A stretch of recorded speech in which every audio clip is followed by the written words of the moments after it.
Halo teman-teman kecil yang cerdas, Assalamualaikum. Selamat datang kembali di channel Syafi Muhammad. Hari ini, kakak punya cerita istimewa yang datang langsung dari kitab suci kita, Al-Quran. Ini adalah kisah tentang salah satu makhluk Allah yang paling rajin dan hebat.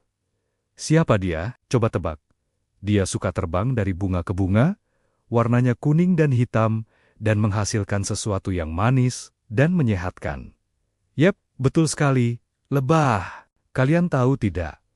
Saking istimewanya, lebah. Allah bahkan menamai salah satu surat dalam Al-Quran dengan nama An-Nel, yang artinya lebah.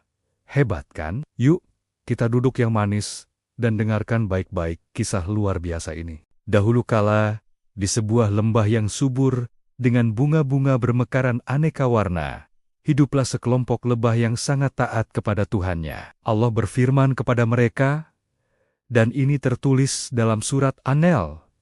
Dan Tuhanmu mengilhamkan kepada lebah, buatlah sarong-sarong di bukit-bukit, di pohon-pohon kayu, dan di tempot-tempot yang dibikin manusia. Lihat teman-teman, bahkan sebelum lebah mulai bekerja, Allah sudah memberikan petunjuk yang jelas. Sama seperti orang tua kita yang selalu menasihati kita untuk kebaikan, Allah pun membimbing makhluknya.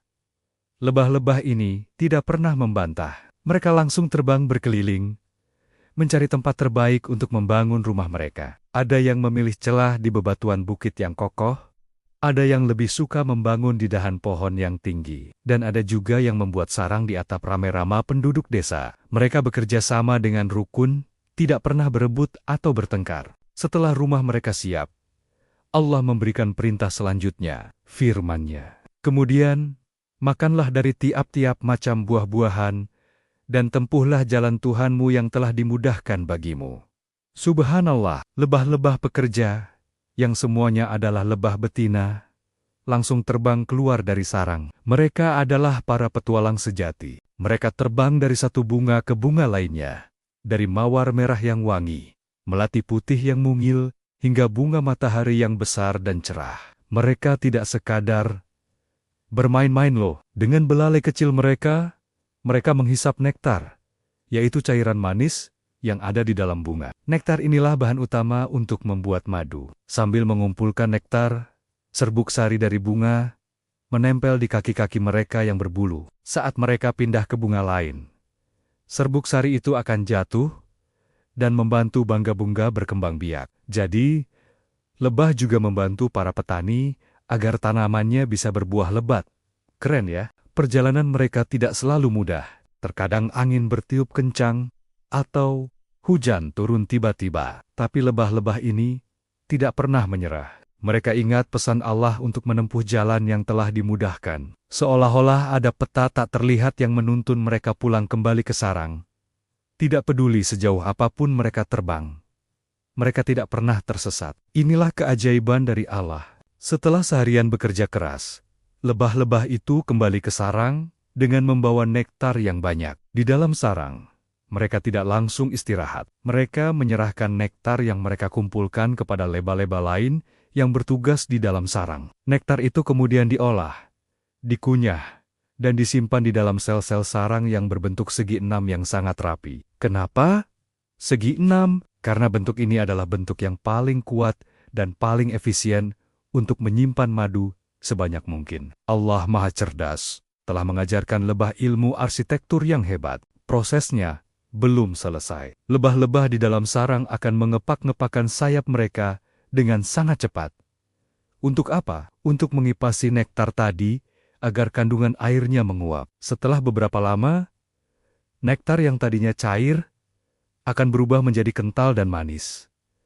Itulah yang kita kenal sebagai madu. Nah, bagian paling menakjubkan dari kisah ini ada di ayat selanjutnya. Allah berfirman, dari perut lebah itu keluar minuman madu yang bermacam-macam warnanya. Di dalamnya terdapat obat yang menyembuhkan bagi manusia. Masya Allah, madu yang dihasilkan lebah itu bukan sekadar makanan manis biasa, teman-teman. Allah menyebutnya sebagai obat yang menyembuhkan.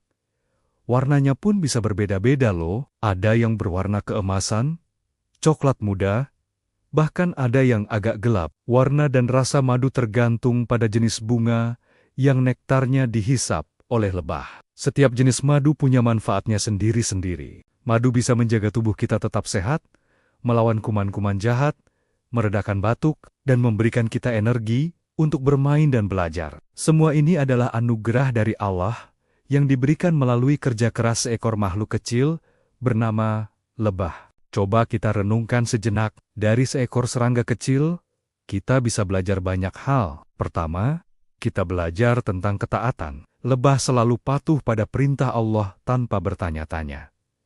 Kedua, kita belajar tentang kerja keras. Mereka tidak pernah malas, selalu bersemangat mencari rezeki yang halal dan baik. Ketiga, kita belajar tentang kerjasama. Mereka membangun sarang dan membuat madu bersama-sama, saling membantu dalam kebaikan. Dan yang terakhir, kita belajar bahwa setiap makhluk ciptaan Allah, sekecil apapun itu, memiliki peran yang sangat penting dalam kehidupan ini. Lebah tidak hanya menghasilkan madu, tetapi juga membantu tanaman untuk tumbuh. Mereka adalah pahlawan kecil bagi alam. Allah menutup ayat tentang lebah ini dengan kalimat, "Sesungguhnya pada yang demikian itu benar-benar terdapat tanda kebesaran Tuhan bagi orang-orang yang memikirkan."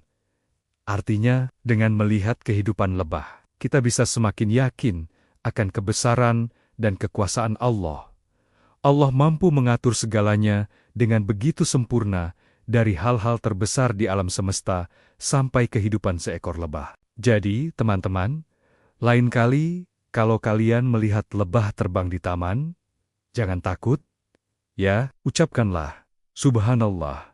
Dan ingatlah kisah hebat mereka dalam Al-Quran. Dan kalau kalian minum madu, jangan lupa bersyukur kepada Allah yang telah menciptakan lebah dan memberikan kita minuman yang lezat dan menyehatkan ini. Semoga cerita hari ini bisa membuat kita semakin sayang kepada semua ciptaan Allah dan semakin rajin belajar seperti lebah yang selalu bekerja keras. Kita juga harus selalu bekerja sama dengan tumonmen dan keluarga, serta selalu patuh kepada Allah dan orang tua kita. Nah, seru sekali kan ceritanya? Kisah lebah ini mengajarkan kita bahwa makhluk terkecil pun bisa memberikan manfaat yang luar biasa jika mereka taat pada penciptanya. Terima kasih ya sudah mendengarkan cerita kakak sampai selesai. Jangan lupa untuk terus menjadi anak yang baik, rajin, dan selalu bersyukur. Sampai jumpa lagi di cerita-cerita inspiratif berikutnya. Jangan lupa klik suka, bagikan video ini ke teman-temanmu, dan berlangganan channel Syafi Muhammad